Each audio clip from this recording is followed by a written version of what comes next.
Ұлықбек Қадыров қалай табысқа жетті және Өзбекстаннан қандай себеппен кетті? Осы шығарылымда көріңіз. Ұлықбек Насырович Кадыров тамаша өзбек кино актері. Бір кездері ол отандық шоу-бизнестегі ең танымал және талқыланған тұлға болған. Талантты артист, тіпті әнші. 3 тамызда Ташкентте дүниеге келген. Ұлықбек Қадыров 1983 жылы 3 тамызда Өзбекстан астанасы Ташкентте дүниеге келген. Болашақ актер көп балалы отбасында дүниеге келген. Оның бір ағасы және 3 әпкесі бар. Бала Ташкенттегі 34-ші қалалық мектепте оқыған. Және ол өскенде кім болатынын бастауыш мектепте оқып жүргенде-ақ білген. Шығармашылыққа, сахнаға құштарлығын сезінген ол жоғары оқу орнына Өзбекстанның көркемөнер институтына құжат тапсырып, оны үздік бітіреді. Ұлықбек жоғары білім тәуелсіз тұлға болып қалыптасу үшін қажетті және маңызды фактор деп есептейді. Шығармашылық мансабының гүлденген кезеңін актер отандық фильмдердің кадрларына үнемі түсіп, режиссерлер арасында үлкен сұранысқа ие болған 2000 жылдардың басы деп санауға болады. 18-ге жуық фильмде ойнаған ол 2005 жылы Өзбекстанда жылдың үздік жас актері сыйлығын алу құрметіне ие болды. Алайда ол 2009 жылы Шабона атты өзбек драмалық фильміндегі басты рөлден кейін кеңірек танылып, танымал болады. Ұлықбек Қадыров өзбек сахнасы үшін ерекше шығармашылық көзқарасымен ерекшеленді. Кино жұлдызға жаңа рөлдер ұсынылғанда ол олармен бірден келіспейтіні белгілі. Өйткені ол бастапқыда сценарийді зерттеп, оның үстіне бұл кейіпкерді ешкім жасай алмайтындай етіп, ойнай алатынын сезінуі керек еді.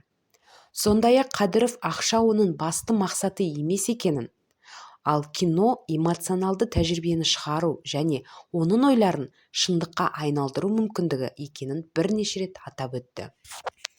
Талантты Ұлықбек кинода өзінің ерекше қабілетін, өзіндік қайталанбас қолтаңбасын қалдырды. Әрине ол кішігірім рөлдерді сомдады, бірақ көбінесе актер басты рөлдерді ойнады. Ол әрқашан жоғары деңгейде орындады.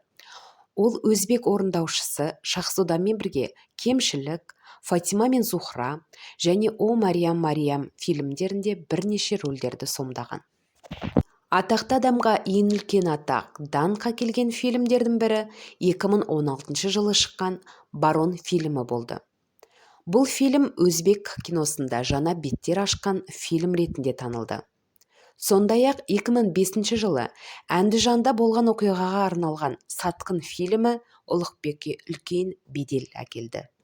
2020 жылдың қараша айында Ұлықбек Қадыров бүкіл отбасымен Өзбекстаннан шығып, ақш-қа көшіп кеткені туралы хабар пайда болды. Әртістің өзі мойындағандай, оның себебі оның жеке бизнесін шетелде алға жылжыту туралы шешім қабылдауы болды. Алайда оның әріптесі, әрі спортшы Хабибулла Низамов әртістің тұрғылықты жерін кенеттен ауыстыруы туралы өз ойын ортаға салды. Оның айтуынша, Ұлықбек өзбек киносының режиссерлеріне ренжіген.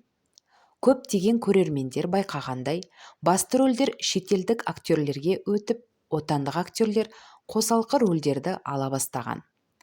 Сонымен қатар, фильмдегі рөлінен кейін Қадыровқа қаламақы төленбегені белгілі болды. Фильм ұсыныстарының күрт азаюына байланысты олар Америкаға көшті. Жеке өміріне келетін болсақ, өкінішке орай, Ұлықбек Қадыров жеке өмірі туралы айтқанды ұнатпайды. Бірақ оның Азиза хан есімді әйелге үйленгені туралы ақпарат бар. Бұл некеден 2 баласы бар, қызы Имона және ұлы Әмірбек. Жақында Өзбекстаннан тыс жерде ұзақ уақыт тұрып жатқан актер жаңа фильмнің түсіріліміне қатысу үшін Ташкентке оралды. Өнер адамның Инстаграм парақшасында 884 мың жазылушысы бар. Соңғы уақытта әлеуметтік желіде белсенділік көрсетіп жүр.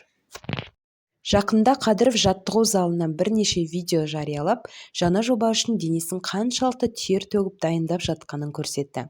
Әртістің жанкүйерлері сүйікті кумирлерінің теледидардан қайтадан пайда болатыны туралы хабарды естігенде қатты қуанған. Осымен бүгінгі шығарылым аяқталды. Соңына дейін көргендеріңізге рахмет. ұнаса лайк басып каналыма тіркеліп қойыңыздар. Келесі кездескенше